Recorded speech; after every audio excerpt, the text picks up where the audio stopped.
must be our goal and our guide. And all that we strive for as a human family, dignity and hope, progress and prosperity, depends on peace. But peace depends on us.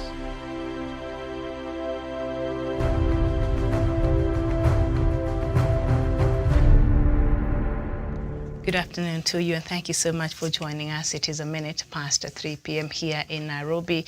The show is Diaspora Dispatches. My name is Miriam Ogutu, and on the show I get to bring you the latest news from the continent of Africa. We start with Ethiopia, where Facebook whistleblower Francis Haugen said the social media platform was used to fan the flames of violence in Ethiopia. In her statement before a U.S. Senate subcommittee, she said the social media giant could be used dangerously if action is not taken. In 2019, Facebook was blamed for the spread of violence in Ethiopia after an Oromo activist, Jawar Mohammed, accused the government of endangering his life, sparking protest. At the time, Ethiopia running legend Haile Gebrselassie told the BBC that fake news shared on Facebook was behind violence in which 78 people died, warning that fake news is easy to spread. And then we head over to Congo Brazzaville, and President Denis Sassou Nguesso could take legal action after he was named in the leaked documents of French broadcaster RFI reports, quoting the information minister. The Pandora Papers said Mr. Sassou Nguesso owned a company that controlled diamond mines in Congo. The Congolese authorities rejected the claims. Information Minister Thierry Mungala has condemned the leaks and said the president could sue media outlets that report on them. And then we head over to Mozambique, where the Southern Africa Regional Bloc, SADC, has agreed to extend the presence of regional troops battling insurgents in northern Mozambique. Mozambique's President Filipe Nyusi confirmed the extension late Tuesday at the end of an extraordinary summit, which was called to assess the performance of the soldiers. The first phase of the regional troop deployment was scheduled to end on the 15th of October. President Nyusi said that Mozambique was satisfied with the assessment made so far, that the situation had improved significantly in the affected areas. The summit paid homage to 3 soldiers who died while on the mission in Mozambique, and the 3 were from Tanzania and Botswana. We head over to Mali, and the latest from Mali is that Mali's foreign ministry summoned France's ambassador on Tuesday to protest against the comments by French President Emmanuel Macron on the country's military-dominated government. The foreign ministry said it had summoned the French ambassador to inform him of the authorities' indignation and disapproval. News agencies report, quoting a statement. President Macron on Tuesday accused Mali's military authorities of abandoning their responsibilities. He told French media it was not the role of the French army to fill in for what he described as the non-work of the Malian state. Last month, Mali's interim Prime Minister Changuel Maïga accused France of abandoning the nation mid-flight after the European country decided to reduce its troops there by up to a half. Relations between the two countries have deteriorated since last year's military coup in Mali. And then we head over to Nigeria, where the country is expecting to receive more than 3 million doses of Pfizer vaccines in the next 2 weeks, a healthcare official said on Tuesday. Nearly 5 million people across the country have received their first jab, representing about 4% of the targeted 111 million eligible population.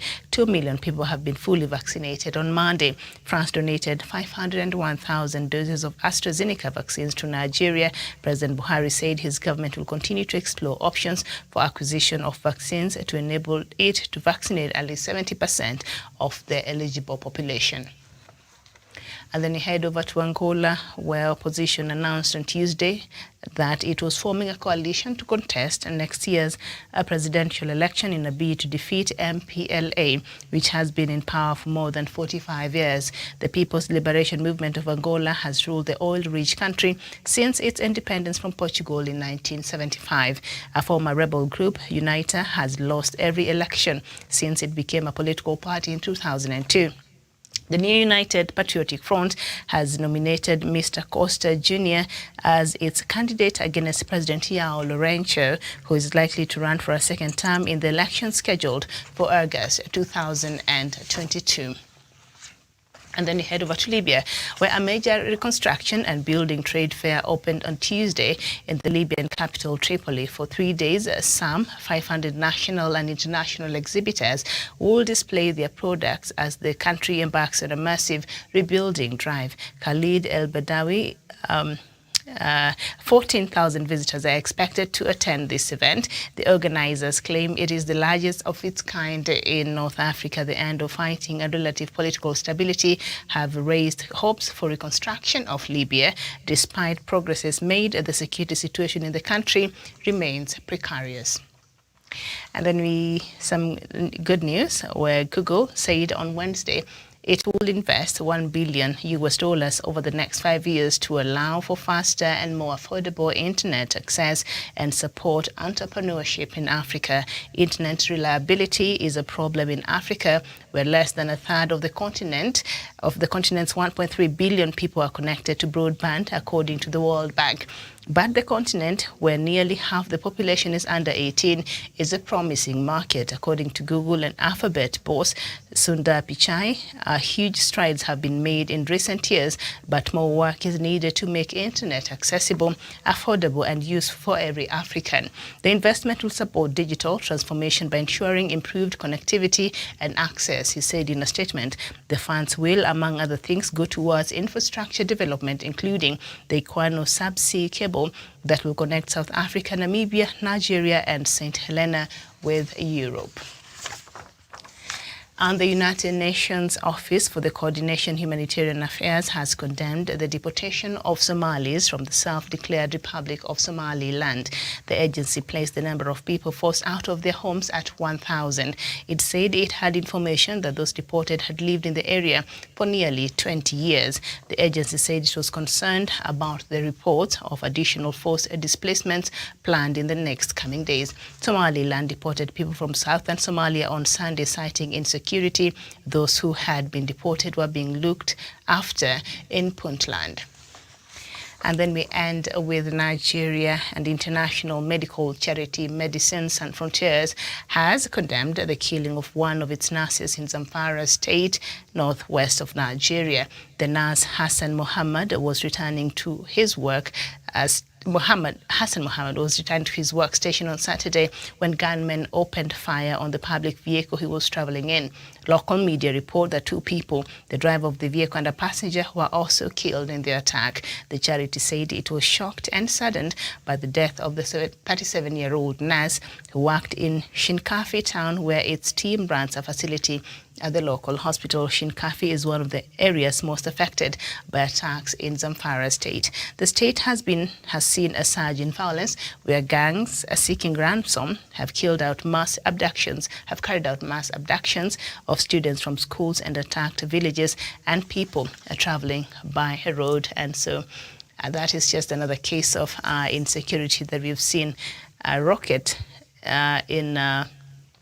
skyrocket in Nigeria. So I guess that has become the norm of things there, because these reports are all over Nigerian media, they're all over international media. We talk about it here every day, and no action is taken. And so that staff of MSF is the latest victim of the ruthless, unnecessary killings that we've seen continue in Nigeria. And trouble seems to be looming now in Somalia. And Somaliland has decided to, deport all the, Somalis living in Somaliland back to Somali. And so a lot of them have now found a shelter in Puntland. So that, when you add on top of what has been happening in Somalia, a country that, Somalia was supposed to have had its elections on the 8th of February. That date came and passed, and they've been postponing because of what they say are unavoidable circumstances that the country has found itself in. I think the country has not found itself in these unavoidable circumstances. These unavoidable circumstances are conditions that have been created to ensure that elections don't take place in Somalia. If you've been following keenly the events and how they have been unfolding in Somalia, I do not believe that President Farmajo is keen on having elections in Somalia. The same way you cannot convince me President Salva Kiir is keen on having elections in Sudan, in South Sudan. They are not. And so that's why they have to keep, they just do nothing. Chaos upon chaos upon chaos. And so we see what is there today in South Sudan and also in Somalia. But now this new tough, because we know there's been a problem between Somalia state, Somalia as a country, and these other states within Somalia, be it Puntland, be it Somaliland, and others.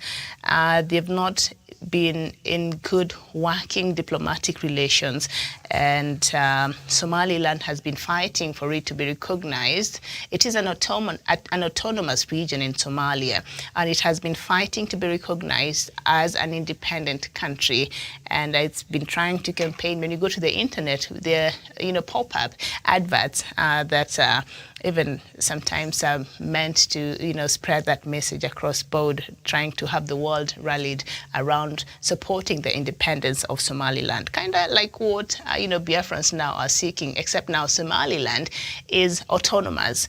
It has its separate army, it has its way of life, and it's very peaceful. And then, but still it's under Somalia. So Somaliland, they've been wanting to be independent as a country, but as we speak, they are an autonomous region in Somalia. So is Jubaland, and so is Puntland. So this is something that President,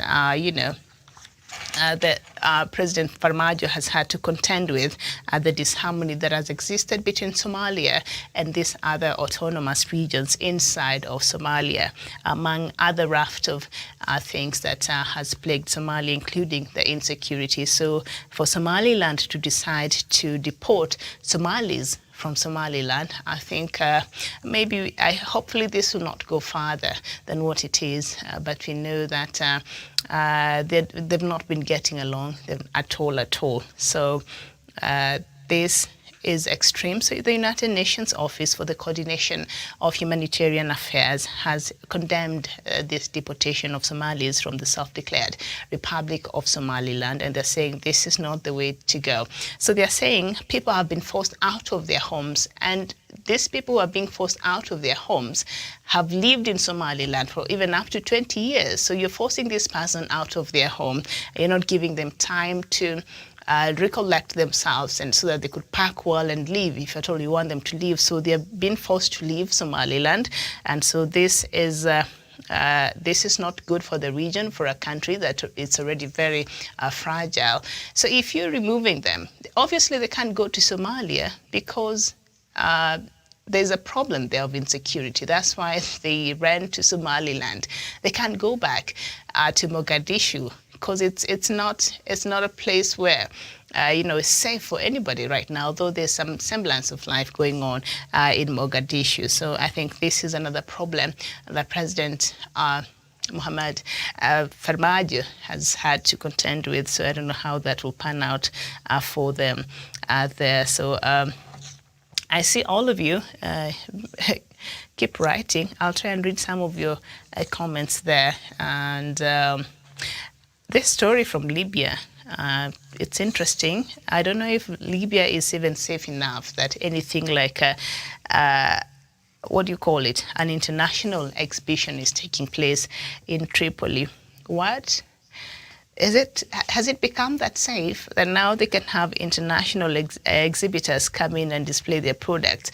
The country is embarking on a massive rebuilding drive. The elections are slated for December, and also there's been some tension around that. And for the people who have been visiting Libya, the mediators of the team, they've even raised concerns if at all the country is even ready to go for an election in December. But now there seems to be some calm and quietness, and we're even having exhibitions happen there where international exhibitors have come in to show their products and all that. So that is commendable. I don't know if we should we should be happy that Libya is finally on the good road to just stability, because the country is not stable at all. So that is a very surprising, but good news nevertheless. So hopefully this will continue even as the country starts its rebuilding. But I think we will see how that will go on after the elections in December. So we'll wait and see that. So anyway, the tension between Mali and France continues. And the latest is that Mali's foreign ministry has summoned France's ambassador. They did that yesterday, and they did this to protest against comments made by President Emmanuel Macron on the country's military-dominated government. So Emmanuel Macron had said Mali had become very militarized. And then just a few days ago, he said, because France is planning to have the number of troops it has in, France is planning to have the number of troops it has in Mali by, half of that. So currently it has about 5,000 troops. So France had announced that it intends to take away at least half of that. And that did not sit very well with Mali. And they're saying we're in the middle of fighting right now with insurgency.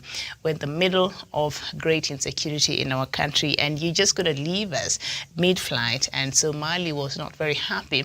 So Mali decided, or I think Russia looked at this as an opportunity to just come in. And if you've seen how Russian this politics from the Western side and how they play out anywhere in the world, and especially in Africa or in the Far East and whatnot, Russia sometimes can be such an opportunist that they look at a gap that has been left and they move in very swiftly and they try to come up with solutions and whatnot. And so this has led to even more proxy wars we've seen play out around. And so Mali turned to Russia, or I think Russia approached Mali and said, you know what, don't worry. One of the companies that provides mercenaries and has provided mercenaries even to a couple of countries across Africa, they said, we will work with you and we will help you, with your security. So that rubbed France the wrong way, and of course other European countries. And just the other day I was telling you that Russia has already, brought in a few of the military itinerary that is meant to help Mali fight the insurgency there. So so Russia is already creating its footprints there in Mali. That will be difficult for France even to do anything about right now. So France protested, Germany protested, the UK protested, but the Mali junta continued anyway, because also President Macron had really criticized the Mali when they took over after the ousting of President Boubacar Keïta last year in August. It's over a year now, and they did not like it. So there was supposed to be a transition in February where elections is supposed to be taking place, but the junta does not feel as if this is something that is urgent. So that has not sat very well with France and other international partners. But I think Russia is just saying, you go on. Elections for what? And that is where it is. So now, Foreign Affairs Minister for Mali summoned the ambassador of France on Tuesday and said, can you come please and explain to us? Because also what Macron said is that you can't just expect our troops to be fighting in Mali for you like that. You have to at least show some will. You can't just sit and do nothing and then have our troops fight for you this war. You should be in this together. So that did not sit well with the military junta. So that is another problem that France is having with Mali, and also France is having another problem with one of its former colonies again in the continent, that is Algeria, and I think which other countries. So France seems to be losing its grip in some of these countries that it has had a strong grip over a long period of time, its former colonies. Really, France never left these countries. If you read through the history and how it even controls the budgets and the monies and the national coffers of these countries, you will be shocked, all right? You will be shocked how much these countries pay even to France today. So they're independent, but not really. So maybe they're just tired. Maybe these countries are just tired and they just want to be truly independent and make their own decisions without being coerced to work with whatever France wants them to do. So I think that is the case because we've seen even protests being organized in these countries, and the civilians, they are saying, okay, now to hell with France, we've had enough, and we do not want France in our country anymore. We've seen that happen in Chad also, which is a former colony. We've seen that happen in Mali, Algeria, and elsewhere. So France seems to be in trouble and seems to be losing the grip it used to have in its former colonies. So Facebook is being blamed for funding the violence that you've seen play out, especially in Ethiopia. And this was made known by that whistleblower, Frances Haugen, who said that the social media platform was used to fund the flames of violence in Ethiopia. In her testimony before a U.S. Senate subcommittee, she said the social media giant could be used dangerously if action is not taken. Now, in 2019, Facebook was blamed for the spread of violence in Ethiopia after an Oromo activist, Jawar Mohammed, accused the government of endangering his life, and that sparked massive protest. So Facebook is being accused of funding this violence because it's a space for free speech, and we know that it's far-reaching and it's spread all over the world. So a message from where I'm sitting here could reach millions of people across the world at the same time. So the power of social media, of the new media, and how it has changed even how information is being disseminated. And of course the spread of fake news, although at that time this is what was happening anyway, because we're reporting that, and even major news outlets were reporting before they were removed from Ethiopia, they were reporting that this is what was happening. So I don't know if we need to blame Facebook on this, of course, funding the violence, the flames of violence. On one side, I think social media can be a very dangerous tool, and I agree with that. But on the other hand, if you just did what you're supposed to do well, this government, then there will be nothing to report about. There'll be nothing to hashtag and make trend, and that should worry you. So it's just a lot of our leadership in the continent. They don't like accountability. They don't care about good governance. The corruption is rampant. So the social media has given a lot of people a platform where they can vent about all these things that is bad in their countries. And on one hand, it works on very well. It holds these people accountable, and they're able perhaps to do something about it or bring attention to the government of things that are happening. And on the other hand, really, I agree, social media can be a very dangerous tool if it is not used properly. Thank you so much for watching. This has been Diaspora Dispatches. I'll see you here tomorrow, God willing. My name is Miriam Ogotu. Bye-bye for now.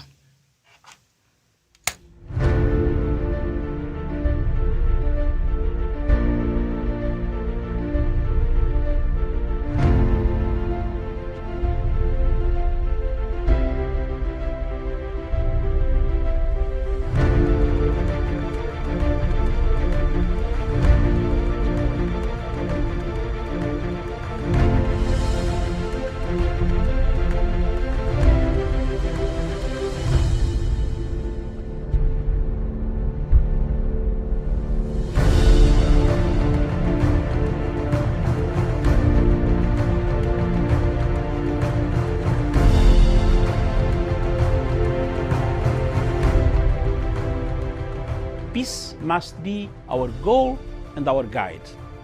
And all that we strive for as a human family, dignity and hope, progress and prosperity, depends on peace. But peace depends on us.